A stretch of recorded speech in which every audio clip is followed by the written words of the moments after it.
thing I want to talk about is story. Story,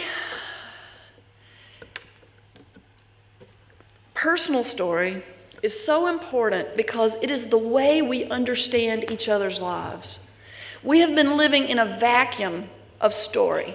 What happens with global industrial capitalism is that we become fragmented from each other, just as our ecosystems fragment. And each of us becomes more and more isolated and more marginalized. And that's why memoir as a genre is amazingly popular right now, because we are hungry to hear about each other's lives. In that vacuum, in the isolation of us one from another, corporations have been able to step in and fill it with advertisements, which we know are lies. If you buy Abercrombie and Fitch, you're going to be popular. If you wear this deodorant, you're going to get dates. This cologne will make you popular. Lies. And I think that it is our job, every one of you. We've listened to the scientists now, and we've listened to the journalists like what's her name? Elizabeth Colbert, that beautiful book, Field Notes from a Catastrophe.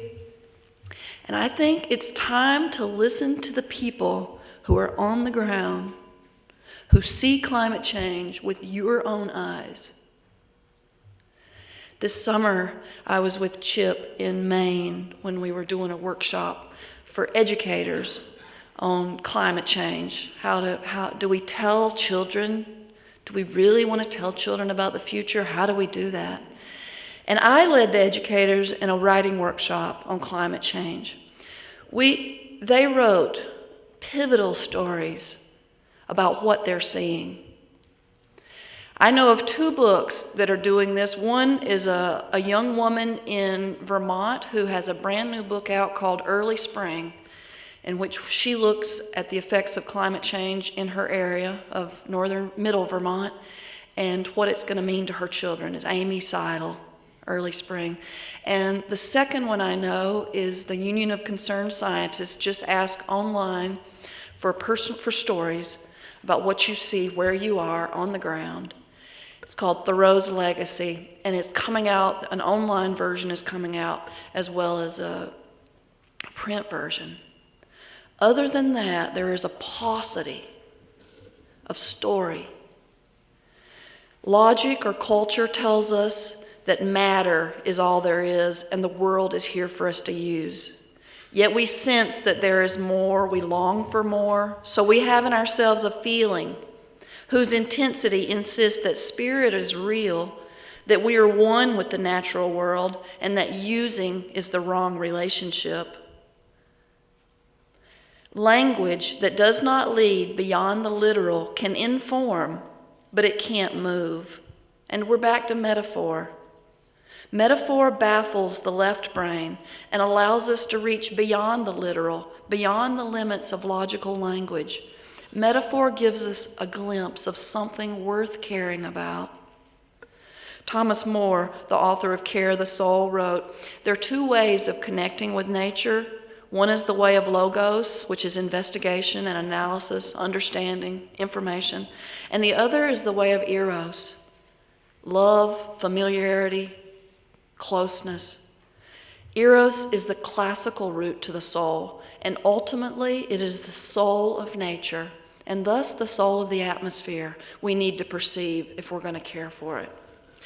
And I want to end with a poem that I hope I have memorized because I didn't bring a copy of it with me. When I lived in Vermont, one of the joys of my life there, I was surrounded by thinking, educated people who were doing everything they could think of. We were doing curb your car challenges and, seeing, reporting how many times that week you walked to work and doing it en masse. One thing you all know about is local food. We were doing not just eating locally in our own, as a person or in our family, but our entire community was doing a project of eating locally. 150 people showed up to the first breakfast, a local breakfast, and then went all week eating only locally. One of the great joys that I had there was getting to know the farmers in my area. And this is a poem about going for milk, and it's called 600 Gallons of Fresh Milk. A month after Hurricane Katrina tore through New Orleans, a week after the worst earthquake ever to hit Pakistan hit, on the day after Vermont flooded, after we had worked sweeping and sopping water for hours, sweeping and sopping water from our own ruined basement, and had slept briefly, poorly that morning. Although the roads were bad, bridges washed out, with the sky still drizzling and more rain expected to fall, I went for milk. The fields were ripe with vining and thickening, farm stands orange with pumpkins. At the dairy barn, swallows flew from the hayloft into first sun. A few cows had not been taken from their stanchions, and bags full they watched me arrive into the milk house with my jars, through the door with the missing screen. I lifted the lid of the cool tank.